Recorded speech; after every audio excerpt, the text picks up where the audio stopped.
Oi, tudo bem? Sejam muito bem-vindos ao Cultura de Excelência. Eu sou a Karen Ross e um prazer receber vocês aqui. Aqui na Voito teremos encontros semanais onde vamos conversar com mulheres de todo o mundo sobre propósito, melhoria de processos e gentileza. Hi, everyone. How are you? Karen Ross here, and it's a pleasure to welcome you to the show today. Here at Voito, we're having weekly meetings where we're talking with women from around the world about purpose, process improvement, and kindness. And actually, before we get started and I introduce you to our fabulous guests and our wonderful topic today, I'm going to ask you all to please take a moment, and if you haven't done so already, right here, let me try it this way, right here is the QR code to download our handbook.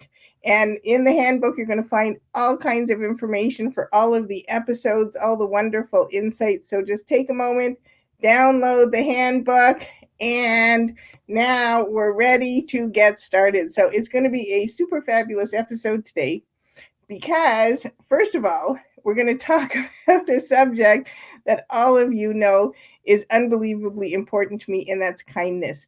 And we're going to talk about how we can be a kind leader and how that promotes empathy and respect for people in the workplace. And I'm so excited because I have two of the kindest leaders that I know here, and both of them share their stories in my new book, The Kind Leader. And they are Deondra Wardelle and Pennie Saum. And I'm going to actually bring them on screen and I'm going to let them introduce themselves. And we'll start with Deondra and then we'll move on to Pennie. So, Deondra and Pennie, welcome. Welcome so much. Deondra, tell us a little bit about yourself. Sure. So, hello, everyone. Karen, thank you so much for having me here today. Sending you hearts and much love. Just a little bit about me. My name is Deondra Wardelle, and I am a consultant. I am a continuous improvement coach. But my passion is connecting people to their purpose via strategic visioning and also working with leaders and organizations in creating a more inclusive work environment where people can be their best selves. So I'm excited to be with you today, and I can't wait to talk about what it means to be a kind leader. Wonderful. Pennie, welcome. Hi, everyone. I'm Pennie Saum, and I am a founder and director of the nonprofit Brave and Unbroken. And I also do lean practitioner work as well and process improvement work. And my passion is to uplift and amplify voices and help bring healing to women all across the world who have experienced different things that have knocked them down, and they need to be uplifted. And so I'm just super excited to be here and be a part of this today. Thank you so much. Deondra, where are you coming to us from? What part of the world are you in? I am coming to you from Indianapolis, Indiana. So, not too far away in Pennie. Can you tell everybody where you are today and why you're there? Yeah, I'm calling in from Boston, Massachusetts, and I actually live in the Seattle area, but I'm in Boston doing a TED Talk today, live on stage here with 72 other speakers.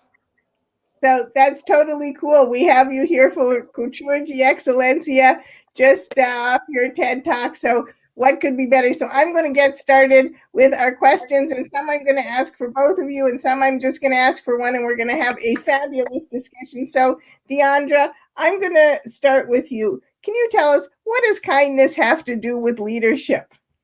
Kindness has everything to do with leadership. One of the aspects of being a leader is to set the tone for the working environment, to give direction, to give guidance. And part of doing that in terms of setting that tone is demonstrating what it is to be kind, how it is that we should interact with one another. And so, it is such a being a kind leader is such a key component and a key responsibility that we all have as leaders. And it ties into creating that environment or that workplace where people can thrive and be successful and can be their best selves. I love that. And I absolutely, totally agree. Penny, why is being a kind leader so important? Because it's so important to build trust with your teams and your people. When we can build trust, we can really help folks break down the barriers that are challenging for them, and to give space for their voices really builds on that respect for people piece. And so when we can build trust, we can really take the work and people to the next level. I love that. Thank you. And can I ask both of you ladies just to comment quickly? Why is it important actually to be a kind person in order to be a kind leader? Penny, would you like to go first? No, I was going to let you go first. I'm being kind. I'm letting you go first. Okay. I think being kind is not always easy, right? It takes a lot of effort and thinking. We have to be very intentional, and I think when we can be intentional in our day-to-day lives as humans, and we drag that over to our lives as leaders, then we can really change the way work and organizations are, which then goes into systems and processes and government and so on and so forth, and it just goes from there. So I think it's so important from all levels to just really be super intentional in our kindness every single moment. And I would add, what we say, how we think translates to what we do. And so if we are practicing at being a kind person, and like Penny said, it's not easy. We're human. When people cut us off in traffic, or when they take our dish out of the microwave during lunch a minute early before it was done, it's human nature to want to lash out. But we have to remember that, it's a constant. We always have to have it at the forefront of our mind. We have to be intentional, and we have to seek ways to practice kindness consistently in everything that we do as people, and that will translate into how it is we act as kind leaders. I agree. Thank you both. I think that's really so important because oftentimes we give people labels, like even the label leader, right? Hmm. And we expect, once we put that label on someone, we expect certain things of them. And we forget that a leader is actually a human being first, right? And they're struggling with all of the different things in their life that they're struggling with as people. So the best way to actually practice kind leadership is to practice being a kind person. The best thing is it's easy to practice kindness. There's always an opportunity for practicing kindness coming up in the next 2 minutes. So lots of opportunities to practice. All right, Penny, I have a question for you. Can you Sure. tell us what you think some of the main characteristics of kind leaders and kind leadership are? Yeah, I think the key ones are acting or thinking, speaking, and acting kindly. I think when we can put kindness and all of those key characteristics, everything that we do will be led with intentional kindness. And I think that even when we stop and think about our words in our head before they come out, and we're intentional in the kindness in our thoughts and in our thinking, and how we act and how we speak, that all of those things will come out in the way that will treat everyone with love and kindness. I totally agree. Deondra, what do you think? I like usual, I agree with Penny. And, to add on to that, being a kind leader requires that leader to be courageous and bold, because not all the time is it, the best ideal environment or situation. Sometimes there are hard decisions that leaders have to make, and they must make those decisions and think about what's best for the team. And what should always be at the top of mind for a leader is, what can I do to ensure that there is inclusivity and that people are engaged? And so, one of those characteristics, like I said, is that they are courageous, that they're not afraid to make the difficult decisions for what's best for everyone. And then, like Penny said, think, speak, and act. Actively displaying, that skill set in terms of what it means to display kindness, and then being an empathetic listener. Really listening to the team, listening to understand, not waiting to inject their idea or their opinion or how they think things should be done, but to listen to what is being shared, and to listen with their heart.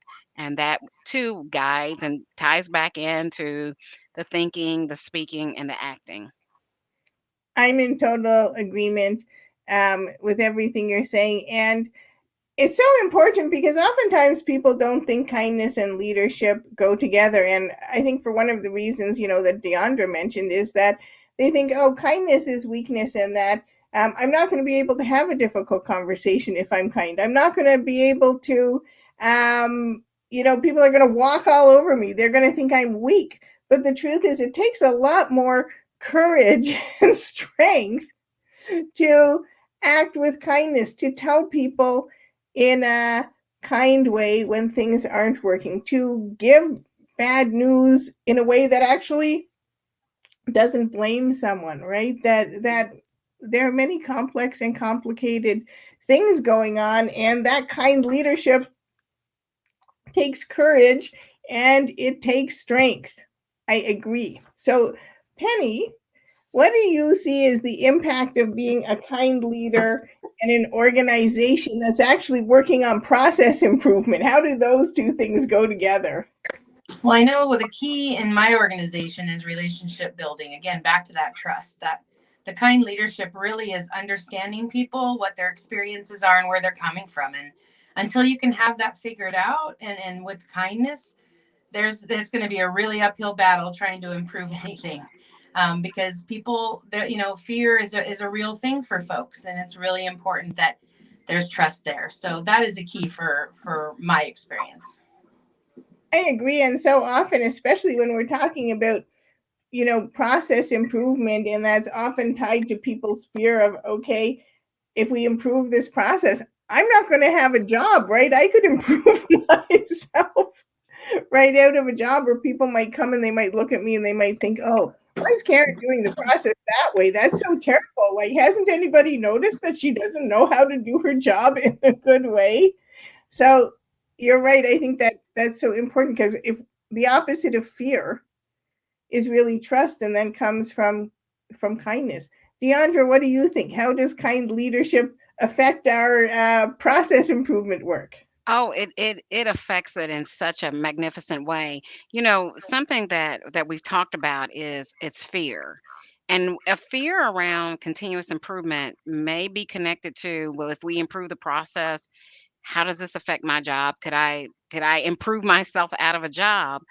The other part of it too is the fear of not knowing, the fear of embarrassment, that if I do speak up and have a good idea, will people think, "Oh, well, that's not a good idea. Where was Deondra's head at today when she came up with this idea?" But when you have that relationship, like Penny talked about, that rapport building, that you're open to hearing and listening to people, and people know that they are in a safe space where their ideas can be shared, and that there can be collaboration among the team, that goes back to that whole demonstrating respect for people, because people can lean into their creativity and bring those ideas and collaborate and work together and look at ways to improve processes in the organization. Yes, and how often have we all been part of something and we have an idea and we're sitting in a meeting and we're looking around at all the people there and we're thinking, I'm not even going to voice this idea. And that could be like the idea that solves the problem, but we're worried about the leader who's sitting there like this, or who's just rolling their eyes, or like tapping the table. Come on, right? That fear, that unkindness creates that kind of fear. So I totally agree. Well, we're now at the part of the program that's really my favorite, and that's because we take questions from Voito students. And as we all know, the only way to learn is to ask a question and get it answered and be a student. So here is the first question, and Deondra, I'm going to ask you to answer it. Being consistently kind is a challenge. What tips do you suggest for people to maintain kindness? That is a very great, thoughtful question. It is a challenge.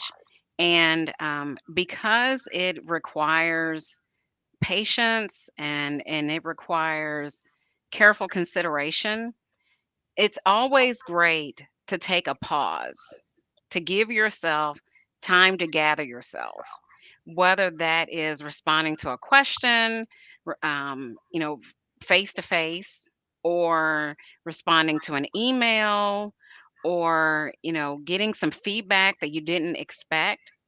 Not all the time do we need to immediately say what comes to top of mind. It's always good to take that pause. Sometimes it's good to take several breaths and really think about, how should I respond? The other part too that I think is so important, when because we recognize demonstrating kindness can be a challenge, is to recognize the humanity in others. And so, what have found myself doing and what I advise others to do, if I am interacting with someone who is unkind, I try to see what the individual and I have in common. Does this person, remind me of my mother, or a classmate, or someone I, went to school with? And I try to find something within that individual to make that connection and see that humanity in them. Pause, take a breath, and then respond with kindness. I love that, Deandra. I absolutely love that. And I think it's so important also to remember that nobody is consistently kind 100% of the time. We're all human beings and none of us is perfect. And we're all under stress and we all have the thing that, just pushed us over the edge because we didn't sleep well at night or we're not feeling well or something. And that I think we need to remember it's also important when we're not kind and Mhm. we don't act our best, be kind to ourselves. Remember that we're human and that we have a fabulous countermeasure for being unkind, which is actually going to apologize to a person, taking responsibility for our actions, saying, I'm sorry I didn't act in a kind way. Let me do this to fix the problem and tell you how I'm going to work on this so I can improve for the next time. We have to remember to be kind to ourselves too. Karen, may I add something? That Please do. when you referred to an apology as a countermeasure, I never thought of it that way. As you were talking about how we need to be kind to ourselves, and not all the time do we respond in the ideal way that we'd like to. I was thinking that we do have the option of providing an apology, but I didn't think of it as that type of a countermeasure. What a great way to tie that into, what it is that we do, and practicing continuous improvement. Absolutely. I always think an apology is a great countermeasure, and it's especially great countermeasure if we actually then do something differently and don't only have the words, right? All right, Penny, what strategies can we use if we have a leader or a person at a company that resists change and we want them to change? What can we do to be, as a kind leader, to help them make that change? Yeah, so I try to focus on myself and share by example. So being a kind leader by example, and as my grandmother would say, and I don't know that this is the best way to put it, but killing with kindness. So leading with kindness, heading with intentions of kindness, and practicing with that person of kindness. And that I found really does move the needle and help. So that's my approach when I've had leaders that I work with that are unkind, and has really helped those folks really see kindness and take it to the next level. I actually totally agree with that. When my son was little, he was often bullied. And the people who bullied him, and I'm sure so many people have had that experience. He never responded to them with unkindness. And when I would say to him, why aren't you responding with unkindness? He said, well, they had to learn unkindness from somewhere. So their parents or someone was unkind to them. And now they're acting in the way that they know how to act because someone taught them that. He said, if I respond the same way, it only teaches them again to be unkind. If I respond to them kindly, even if they were unkind to me, now they have an idea about how to do something differently. And the thing is, even in children, this actually works. And he made so many friends of people who started out actually as bullies. It was always surprising to me. And I've learned so much from him because that's really true. People act in the way that their leaders, when they have their leader hat on, taught them how to act, and that's how they act. And so if we just treat people with unkindness, that's actually how they're going to act. Deondra, do you have anything to add? Yeah, the only thing I have to add, and pretty much your the example that you shared about your son touched on that, is I try to understand when someone's acting unkind. I want to get to the root cause. I may not be able to pinpoint it at that time, but I know that something has happened, maybe outside of that conversation or the interaction that we're having, that it may not even be about me. It's something that's happened in the past or something that they're dealing with. It's a fear, it's a pain, it's something. It's lack of knowledge, and I try to be even more compassionate and understanding that you know there's something else that they may be dealing with, and try to instead not return back unkindness with more unkindness, but even be more gentle and try to be, understanding, and even try to diffuse a situation by lowering my voice or talking softer to try to bring kindness into the atmosphere in which we're interacting. I love that. And actually, in the Kind Leader book, you can read about the vicious circle of fear that Deondra and I help work on in the book. And the truth is that when we act unkindly, it just adds to that fear. When we respond with unkindness, when people are acting unkindly, they're already in a state of fear. What can we do to bring that fear down to create trust instead? All right, Penny, what books and materials do you recommend for leaders who want to improve both their kindness and their leadership? Well, of course, the number one book is the Kind Leader book by Karen Ross. And if you, yep, I was going to say, I have mine at the bottom, but I'd have to bend over to pick it up.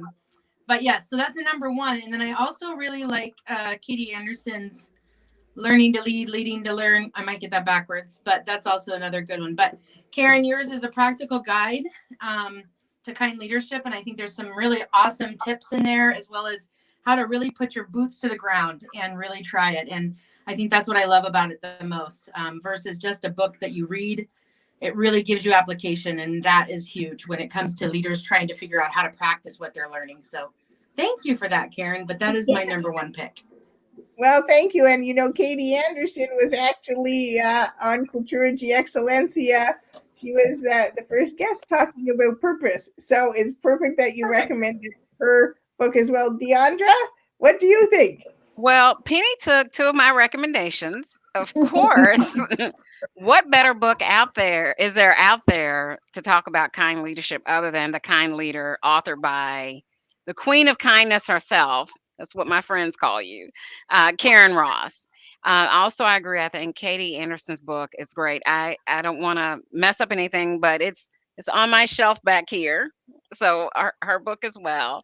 And then another book, and I don't know that it's so much geared towards leaders, but it's called The Originals by Adam Grant. And what that book I think is really good is to recognize the originality that is in everyone, the creativity and the purpose that everyone has. And again, as much as we can see one another as human beings on this earth with a purpose, with something important for us to do. And like I said, as we continue to respect that humanity in one another, demonstrating that respect for people, that will help us to be the kind leaders that we need to be. I love that. Thank you so much, Deondra. Thank you so much, Pennie, for being with me today. I know people are going to want to reach out to you and get in touch with you after this. Deondra, how can people find you?